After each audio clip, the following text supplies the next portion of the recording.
कडे नाशिकच्या पखाल रोडवरील दगडफेक आणि हिंसाचार प्रकरणात तब्बल 1500 जणांवरती गुन्हा दाखल करण्यात आल्याची माहिती स्वतः पोलिसांनी दिली आहे। मात्र आतापर्यंत 57 संशयित आरोपींची ओळख पटली आहे आणि त्यापैकी 25 जणांना बेड्या ठोकण्यात आल्या। गंभीर बाब म्हणजे संशयित आरोपींमध्ये महाविकास आघाडीच्या नेत्यांचाही समावेश आहे। यात काँग्रेसचे हनीफ बशीर, ठाकरेंच्या शिवसेनेच्या निलोफर शेख आणि शरद पवारांच्या राष्ट्रवादीचे आरिफ हाजी पटेल शेख यांचाही समावेश आहे। एमआयएम शहराध्यक्ष मुख्तार शेखला नाशिक हिंसाचार प्रकरणी अटक करण्यात आली आहे। दर्गा अतिक्रमण कारवाई दरम्यान नाशिक पोलिसांवर जमावाने हल्लाही केला होता।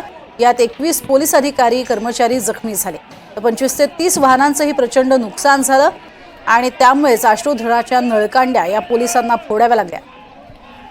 दरम्यान आता मोबाईल व्हिडिओ, परिसरातील सीसीटीव्ही आणि इतर पुराव्यांच्या आधारे पोलिसांचा तपास सुरू आहे। अधिक माहिती या संदर्भातली घेणार आहोत प्रांजल कुलकर्णी यांच्याकडनं। प्रांजल, एकीकडे असंही कळतंय की हा सगळा जो हल्ला झालेला होता त्यामागे मास्टर माइंड कोण आहे याचाही आता तपास पोलिसांकरवी घेतला जातोय, काय अधिक माहिती? प्रज्ञा, या हिंसाचार प्रकरणातली आत्ताची सध्याची मोठी अपडेट आहे जी फक्त NDTV मराठीकडे आहे, ती म्हणजे MIM शहराध्यक्ष मुख्तार शेखला नाशिक हिंसाचार प्रकरणी अटकही करण्यात आली नाशिक पोलिसांकडून।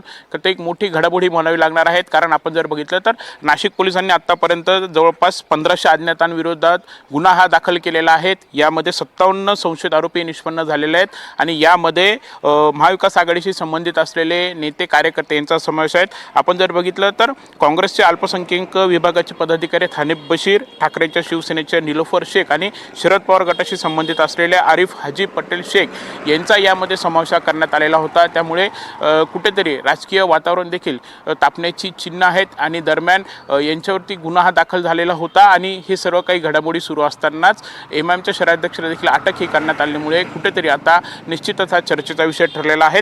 आपण जर बघितलं तर एकीकडे म्हणजे हा जो काही हिंसाचार घडलेला होता, ही दर्गा हटवण्यात येणार होती। तिथे जे काही मुस्लिम प्रतिनिधी होते, पोलीस असतील, महापालिकेचे पदाधिकारी तिथे गेलेले होते। जे काही पोलीस असतील यासोबतच महापालिका अधिकाऱ्यांनी प्रसारमाध्यमांना माहिती दिली त्यानुसार की स्वतःहून आम्ही हे काढून घेऊ यासाठी तिथे काही मुस्लिम प्रतिनिधी, दर्गा ट्रस्टचे प्रतिनिधी तिथे गेलेले होते। मात्र याच वेळी दुसऱ्या बाजूनी हा जमाव जो आला आणि त्यातील काही जणांनी अचानक दगडफेकी सुरू केलेली आहेत।